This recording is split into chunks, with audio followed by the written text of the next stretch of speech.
antlers, assumptions, and artillery. Am actually fully sick, so sorry it's late, but I need to go back for another 12 to 18 hours of sleep. No, round the steps so you don't make the big clomp when you walk. It keeps you stable and lets you sashay with going clomp, clomp, clomp. Vera explains as she moves around Martha and helps her get a new stride going. You have me outright stomp, Holly notes, because you're working the big muscle angle, the kind of woman that you call mommy, no matter if she's older or younger. The kind that you hear the thump and you know she's there and can't look away. Different women need a different walk. We bounce, you stomp, and your mother needs to sway. When she goes home, she's going to grab your father's attention in a tri-tight grip and, well, I think you'll need to help pick out names for a new little sister soon, Irma says. It's all about bringing out that inner goddess, and each of us has a different one. All right, so I stretch my outer toes down like, Martha says as she takes a step, and there's only a little clip rather than the normal carob clop. Oh, that does work. See, I do know what I'm talking about. Keep at it and you'll be able to sashay and sway your way with ease. Sometimes all a girl needs is to start moving in just the right way to drive a man to madness, Vera says before looking back to see Bjorn doing what he can to ignore Lil's as she has him hold up different cloths and trade them out while rubbing her breasts into his back as she reaches around from behind. Of course, sometimes subtlety is for suckers, and you just have to throw yourself on your man. Once you're sure he's your man. I may not be one of the favored wives, but a near century of marriage without any drama is still a base solid enough to build one of the arcologies on. I'm positive, Martha says. It seems kind of sad though, Bjorn says, and there's a pause. To not have enough men around that everyone can't be favored or favorite. Oh, you big sap, Lil says, leaning against him closely and hugging him around the middle. You humans are the weird ones, trying to give every girl so much attention. There's only so much room in that part of the heart.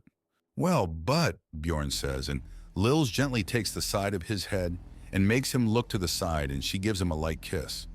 You're more than enough, you big muscly goof. Our lives are good, even if we're not favorites.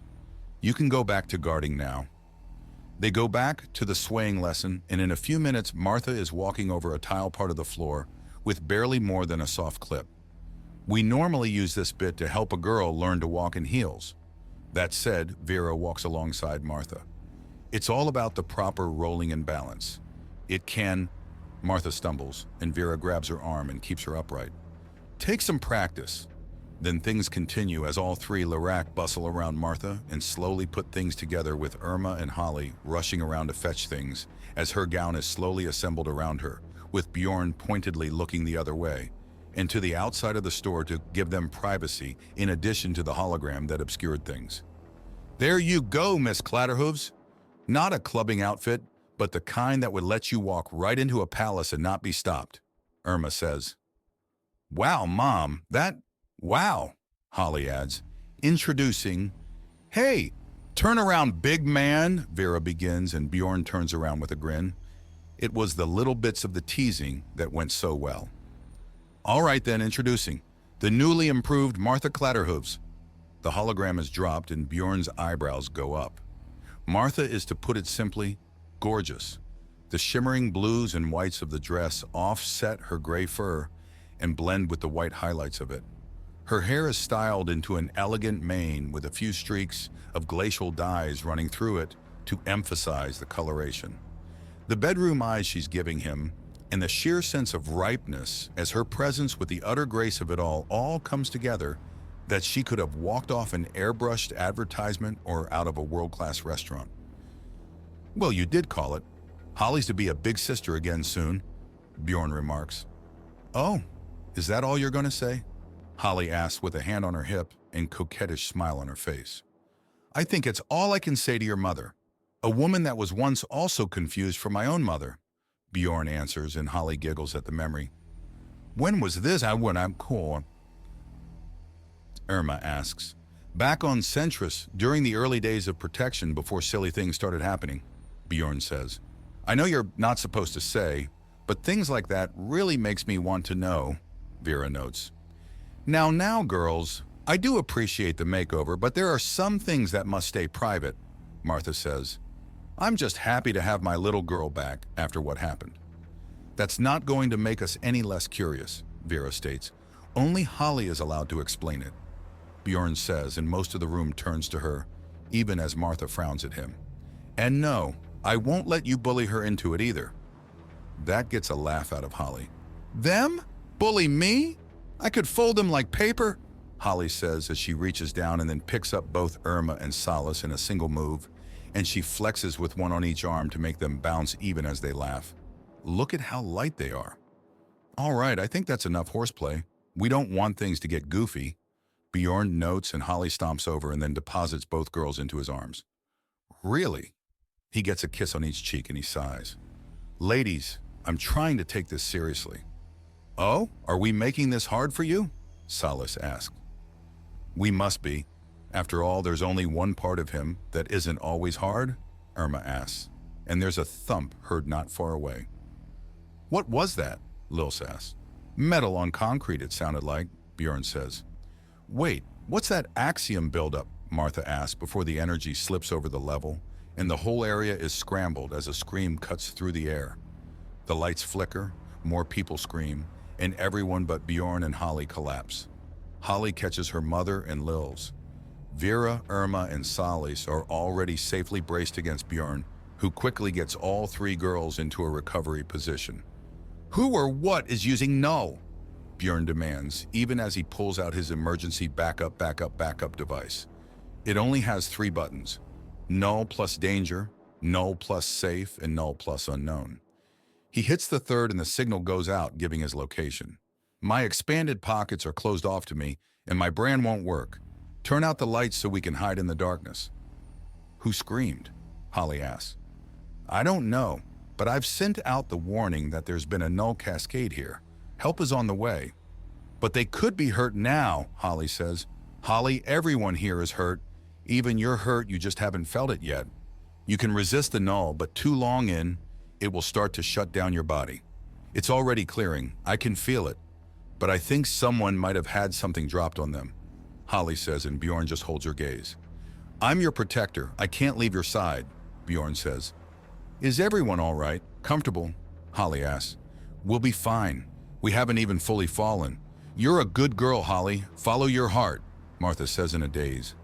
Holly looks towards Bjorn before nodding. She starts to head out, and Bjorn looks around. We'll be back very quickly, even if I have to pick her up and carry her back here. Bjorn promises, and there's a series of sleepy mutterings in response. He then follows her out the door. This is a very bad idea. Maybe, but I'm only indulging this because the null means nearly nothing will be so much as standing, let alone threatening you, Bjorn says. I know, which means that if someone's hurt, only you and me will be able to help them. There aren't a lot of people on Zalwar that can walk through null, Holly says. Right, well I heard it from this direction, Bjorn says as they quickly rush through the mall area and find a nearby service entrance to a sports goods store, half open and half closed, with someone having fallen onto the door and forced it open. There is a light whimpering inside, and Bjorn moves the poor woman into a recovery position even as Holly rushes ahead. Hey, wait! Hurry, she's being crushed, Holly says even as he steps into the room, while Holly lifts up a large crate off a woman and Bjorn rushes over. We need to move the crate away entirely. Moving someone hurt is a bad idea, Bjorn says as he grabs the other side, and they both crouch a bit and lift the massive crate off the woman entirely and step to the side to set it down safely. There! Others? Axiom surge when the goods were transported, the formerly crushed woman says. Can you breathe? Does anything feel broken? Bjorn asks her as he kneels next to her. I can, but the others, the null is going to clear quickly. We'll get everyone out of danger, Holly promises. Thank you, the woman says. The showroom, the lights. Bjorn pulls a small flashlight off his belt and hooks it onto his jacket. Come on, Holly says as she rushes to the showroom and quickly finds a woman trapped under a series of weights that she can easily take off the poor woman, who starts breathing much easier. Bjorn readjusts the light and finds a crate that he gets a good grip of and shifts off another crushed woman entirely. The lights start flickering back on as the axiom begins to finally settle and return to a usable state. It doesn't take more than another minute for things to get stable enough to be used. Is everyone all right? Did we miss anyone? Holly calls out. Amelie, she's not breathing! Someone calls out and Bjorn and Holly rush over to see a young Koirin lying on the floor completely still. Call for emergency services. Get an ambulance here. Bjorn orders Holly as he hands her his communicator. He then kneels down next to Amelie and places his hand near her mouth. Some movement. She's breathing faintly. Then why isn't she? Holly begins before Amelie's friend starts unfastening Amelie's shirt and pulls it off before starting to unclasp a corset. Oh! Amelie takes a huge breath in and starts choking and sucking in as much breath as possible. What happened? Bjorn asks. Fell against the mannequin there. It caught part of it and tightened the whole thing. Amelie says around big breaths. I was choking alive. I wasn't strong enough to breathe, and when the axiom came back it was, it's okay, you're all right, Bjorn promises. Holly, when the ambulance arrives, we're going back to the store to make sure the others have fully recovered. They didn't have anything like a corset on, but we should be sure. Right, wow, Holly says, even as a crack opens up in the air and widens to form a large trapezoid shape as women rush out with gurneys and the injured women are quickly and safely moved on to them. There are thanks all around and both quickly leave after giving statements. They then quickly make their way back to the boutique and find the girls having mostly recovered. Oh wow, that's what they were talking about. Woo! Lils remarks even as they return. What are you talking about? Bjorn asks and Holly pauses before turning to him. The lightheaded feeling? The sort of numbness that you get when you're not asleep but not awake either? Holly asks and he shrugs. Not feeling it. Oh, well even I'm feeling that. Null numbs everything, body, mind, and more. I can still move but still feeling lightheaded. Like I'm in a dream, Holly says and Bjorn smacks himself in the forehead. So I let you out when you were mentally impaired. Wonderful. That's going to be a lecture and a half for me, he notes. Why? Like you said, Null drops everything but you and me. So I wasn't in danger, Holly says before turning and firing finger guns at him. I was the danger.